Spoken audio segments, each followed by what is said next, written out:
Chapter जो 15 है उसको अपन ने स्टार्ट कर रखा है, उसी का टॉपिक ले रहे RFL पीरियड टेक्निक स्टार्ट कर रखी है ना। टेक्निक के अंदर जेल इलेक्ट्रोफोरेसिस कंप्लीट हो चुकी है हमारी।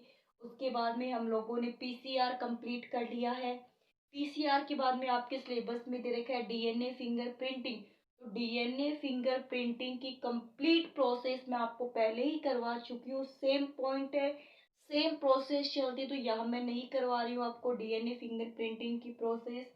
जिस स्टूडेंट्स ने डीएनए फिंगरप्रिंटिंग की प्रोसेस नहीं देखी वो मेरे यूट्यूब चैनल पे तो वहां से क्लास अटेंड कर लीजिए। आरएफएलपी की फुल फॉर्म देखिए। सबसे पहले तो आर का मीन्स होता है रेस्ट्रिक्शन। क्या होगा?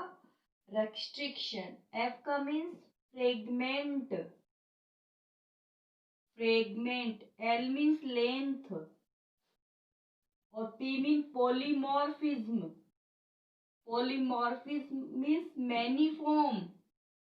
पहली मॉर्फिज्म मीन मैनी फॉर्म। तो देखिए रेस्ट्रिक्शन, फ्रेगमेंट, लेंथ, पॉलीमॉर्फिज्म क्या मीन्स हुआ इसका कि अपन क्या करते हैं, रेस्ट्रिक्शन एंजाइम की हेल्प से डीएनए के मैनी फ्रेगमेंट बनाते हैं।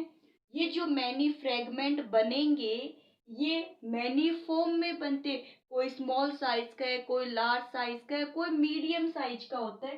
इसीलिए वर्ड क्या यूज किया जाता है, पॉलीमॉर्फिज्म वर्ड यूज किया जाता है। तो इसकी फुल फॉर्म ध्यान में रखना है। RFLP की फुल फॉर्म क्या होती है? रेस्ट्रिक्शन एंजाइम से डीएनए की स्ट्रैंड के मैनी साइज से फॉर्म ऑब्टेन करना। ठीक है, क्या होता है? पॉली RFLP होता है। RFLP की डेफिनेशन कैसे बनाओगे वो देखिए कि जब अपन क्या करते हैं, रेस्ट्रिक्शन एंडोन्यूक्लियेज है, रेस्ट्रिक्शन एंडोन्यूक्लियेज एंजाइम, रेस्ट्रिक्शन एंडोन्यूक्लियेज जो एंजाइम है इससे डीएनए के या फिर किसी भी स्पीसीज के जीनोमिक डीएनए या जीन को मैनी फ्रेगमेंट में ऑब्टेन करना। To obtain the genome and DNA fragment in the maniform size help of restriction endonuclease enzyme is known as the RFLP। क्या डेफिनेशन हो जाएगी? to obtain the genome and DNA from any species help of restriction endonuclease enzyme, this process is known as the RFLP। RFLP किसी भी species के gene या genome या DNA के different fragment की फॉर्म में ऑब्टेन करते हैं help of the restriction endonuclease enzyme. जैसे देखिए ये डीएनए है, ठीक है। अब रेस्ट्रिक्शन एंडोन्यूक्लियस एंजाइम यूज किया, एक फ्रेगमेंट ये ले लिया 2 नाइट्रोजन बेस वाला, एक फ्रेगमेंट ये ले लिया 3 नाइट्रोजन बेस वाला, एक फ्रेगमेंट 1 नाइट्रोजन बेस वाला मिला है। तो डिफरेंट फॉर्म मिल गई ना। एक है 2 नाइट्रोजन बेस वाला, एक है 3 नाइट्रोजन बेस वाला, एक ओनली 1 नाइट्रोजन बेस वाला। तो डिफरेंट फॉर्म मिली है और ये डिफरेंट फॉर्म अपने किसकी हेल्प से ली? रेस्ट्रिक्शन एंडोन्यूक्लियस एंजाइम की हेल्प से लिए। सो RFLP। अब नेक्स्ट अपन ये बिल्कुल छोटा सा टॉपिक है RFLP। RFLP की कैसे जाती है वो देखिए, अपन कैसे फ्रेगमेंट ऑब्टेन कर सकते हैं। तो आपको ही पता है कि फर्स्ट ऑफ ऑल तो अपन क्या लेंगे, कोई डीएनए लेंगे, desired DNA to use the restriction endonuclease enzyme. Then after the fragment transfer in gel electrophoresis, the through the gel electrophoresis to isolate the desired size of the DNA fragment. The DNA fragment also transfer the cellulose membrane. Transfer the nitrocellulose membrane on the nitrocellulose membrane to use the probe. And isolate और identify the desired DNA fragment. बस इसी को क्या बोलते हैं? RFLP बोलते हैं. DNA ले लिया या जीनोम ले लिया, वहां से रेस्ट्रिक्शन एंडोन्यूक्लियस एंजाइम यूज करके इसके क्या बना लेते हैं? डिफरेंट फ्रेगमेंट बना लेते हैं डीएनए के. जो डीएनए के फ्रेगमेंट बने हैं इन सबको किस में डाल दिया जाता है? जेल इलेक्ट्रोफोरेसिस में. जेल इलेक्ट्रोफोरेसिस में साइज के अकॉर्डिंग डीएनए के जो फ्रेगमेंट है उनको आइसोलेट कर लिया, अलग कर लिया, और अलग करके डीएनए के फ्रेगमेंट को कहाँ लेके आ गए? नाइट्रोसेलुलोज मेम्ब्रेन पे लेके आ जाते हैं. नाइट्रोसेलुलोज मेम्ब्रेन पे प्योर डीएनए को हाइब्रिड करवाया जाता है. किसके साथ में? प्रोब के साथ में हाइब्रिड करवा देते हैं और इसके साथ में ही ऑटो रेडियोग्राफी की हेल्प से इनको ऑब्टेन कर लिया जाता है. ये है आरएफएलपी की प्रोसेस. अब अपन देखते हैं आरएफएलपी का यूज कहाँ कहाँ किया जाता है. तो जेनेटिक इंजीनियरिंग में ऑब्वियसली इसका यूज किया जाता है आरएफएलपी का. देखिए फर्स्ट ऑफ ऑल क्या है? To fix relation between different species. To fix relation between different species. दो स्पीसीज के इनका जीनस सेम है क्या, ये देखने के लिए भी अपन आरएफएलपी प्रोसेस यूज में ले सकते हैं. ये आरएफएलपी और क्या है? जिसमें डीएनए लेंगे, उसके फ्रेगमेंट लेंगे, जो फ्रेगमेंट है जेल इलेक्ट्रोफोरेसिस, नाइट्रोसेलुलोज में दोनों के सेम आ रहे तो उनका रिलेशन है, वरना रिलेशन नहीं है. तो रिलेशन सेकंड क्या हो जाएगा? To detect gene structure and function of gene which express itself. To detect structure and function of gene. To detect structure and function of gene. चलिए नेक्स्ट और क्या हो सकता है इसका? अपन मैपिंग करते हैं, मैप तैयार करते हैं. This technique used in DNA finger printing. DNA finger printing में भी यही टेक्निक यूज में ली जाती है. ठीक है, this technique use in the DNA fingerprinting. Next है this technique help in the map of maize, rice, wheat,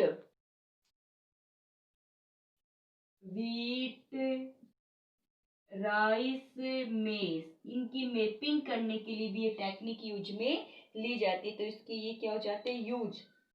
relation between the different species या two same species to detect function and structure of the gene. Wheat, rice, maize की mapping करने के लिए use में लेते हैं और DNA finger printing में यूज में ली जाती है. ये है आरएफएलपी. अब नेक्स्ट छोटा सा टॉपिक आपका बचा है achievement of the restriction DNA technology. Achievement बस अभी 1 मिनट में खत्म हो जाता है.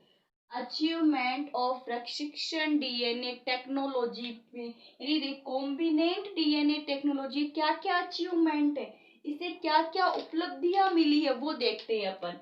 देखिए क्या क्या, यानी सीधी सी बात है, इसे क्या क्या प्रोडक्ट बनाए गए हैं. अपन प्रोडक्ट की बात करते हैं कि देखिए एक तो ये कि रेस्ट्रिक्शन एंडोन्यूक्लियस जो टेक्निक है, सॉरी रिकॉम्बिनेंट डीएनए जो टेक्नोलॉजी है, recombinant DNA technology, achievement of recombinant DNA technology. शायद मैंने रेस्ट्रिक्शन एंडोन्यूक्लियस बोल दिया है तो वो गलती से बोला गया है. क्या है? रिकॉम्बिनेंट डीएनए टेक्नोलॉजी के क्या क्या अचीवमेंट होते हैं. तो first of all to improve the variety of plants and animals. Plants और एनिमल्स की वेराइटी को इम्प्रूव करने के लिए टेक्निक यूज में ली जाती है. To improve the varieties of plants and animals. या फिर आप प्लांट्स की जगह क्रॉप वर्ड भी यूज कर सकते हो, क्रॉप की वेराइटी को इम्प्रूव करने के लिए। सेकंड और देखिए क्या क्या है, चलिए अपन बात करते हैं। एक तो इसमें जो निफ जीन है, निफ जीन, ठीक है, उसको तैयार किया गया है। निफ जीन का क्या काम होता है, नाइट्रोजन फिक्सेशन करने का काम करता है, नाइट्रोजन फिक्सेशन। अब नाइट्रोजन फिक्सेशन आप सबको पता होगा कि एटमॉस्फेयर में जो नाइट्रोजन है उसको कंपाउंड्स ऑफ नाइट्रोजन में चेंज करना, कि प्लांट डायरेक्ट नाइट्रोजन को कंज्यूम नहीं कर सकते, इसीलिए इसको नाइट्रेट में कन्वर्ट किया जाता है। तो एटमॉस्फेयर की नाइट्रोजन को नाइट्रेट में कन्वर्ट करते, उस नाइट्रेट को प्लांट कंज्यूम कर लेते हैं। This is known as the nitrogen fixation. Nitrogen fixation कुछ बैक्टीरिया करते हैं, और उन बैक्टीरिया में जो जीन पाया जाता है उस जीन को क्या बोलते हैं, निफ जीन बोलते हैं। तो निफ बैक्टीरिया हो वो नाइट्रोजन फिक्सेशन करे, इससे बेटर तो क्या होता है कि लेबोरेटरी के अंदर उन बैक्टीरिया से वो निफ जीन ले लिए जाते हैं, जैसे राइजोबियम बैक्टीरिया हो गया, है ना, एना एक एनाबिना होती है, उसमें भी निफ जीन होता है। तो ये निफ जो जीन होंगे, इन्हें निफ जीन को आइसोलेट करके इनकी बहुत सारी कॉपियां बना ली जाती है, जो अपन पीछे प्रोसेस करके आए हैं उसी के थ्रू, और उन सभी निफ जीन को रिक्वायर्ड प्लांट में ट्रांसफ्यूज कर दिया जाता है। तो अब वो प्लांट है ना, वो ही क्या कर रहा है, नाइट्रोजन फिक्सेशन का काम कर रहा है। तो निफ जीन के लिए नेक्स्ट कौन सा प्रोडक्ट बनाते हैं, insulin, insulin product. Insulin diabetes के जो पेशेंट होते हैं, ठीक है, उनको इंसुलिन के इंजेक्शन दिए जाते हैं, तो इंसुलिन प्रोडक्ट करने के लिए टेक्निक यूज में ली जाती है। Clear. Cloning of haemophilic gene, cloning of haemophilic gene, haemophilic gene वो जीन जो ब्लड की क्लॉटिंग में हेल्प करेंगे। हीमोफिलिया ब्लड की क्लॉटिंग नहीं होती है, वो जीन डाल देंगे तो एक्स्ट्रा की जो ब्लड होगा उसका क्या हो जाएगा, क्लॉट हो जाता है। कब, जब बॉडी इंजर्ड होती है उस समय यूज में इंजेक्शन लगाते हैं ना, बोलते हैं ना कि इसका जो ब्लड है वो क्लॉट नहीं हो रहा है, एक्सिस ब्लड फ्लो रहा है, तो डॉक्टर क्या करते हैं, फिर उनको इंजेक्शन देते। तो वो इंजेक्शन किस चीज के देते हैं, हीमोफिलिक जीन के देते हैं, ताकि वो ब्लड क्लॉटिंग रोके, यानी उससे रिलेटेड प्रोडक्ट तैयार करना। फिर उसके बाद इसे gene cloning of hepatitis B virus, gene cloning of hepatitis, gene cloning of hepatitis B virus. फिर नेक्स्ट और कौन से प्रोजेक्ट बनते हैं, human genome, human genome project भी इसी के थ्रू प्रिपेयर किया जाता है। चलिए, फिर उसके बाद जैसे एंटीबायोटिक है पेनिसिलिन, पेनिसिलिन एंटीबायोटिक भी इसी का ही एक फॉर्म होती है, जो पेनिसिलियम नोटेटम से ऑब्टेन की जाती है। और इसका फर्स्ट ऑफ ऑल जो यूज किया गया था वो सेकेंड वर्ल्ड वार के अंदर सोल्जर्स थे, उनके वाउंड को फिल करने के लिए यूज में लिया जाता था। तो फर्स्ट एंटीबायोटिक है पेनिसिलिन, जिसका प्रोडक्शन किस फॉर्म में, जेनेटिक इंजीनियरिंग की ही एक फॉर्म होती है। तो ये कुछ अचीवमेंट है किसके, रिकॉम्बिनेंट डीएनए टेक्नोलॉजी के, ठीक है।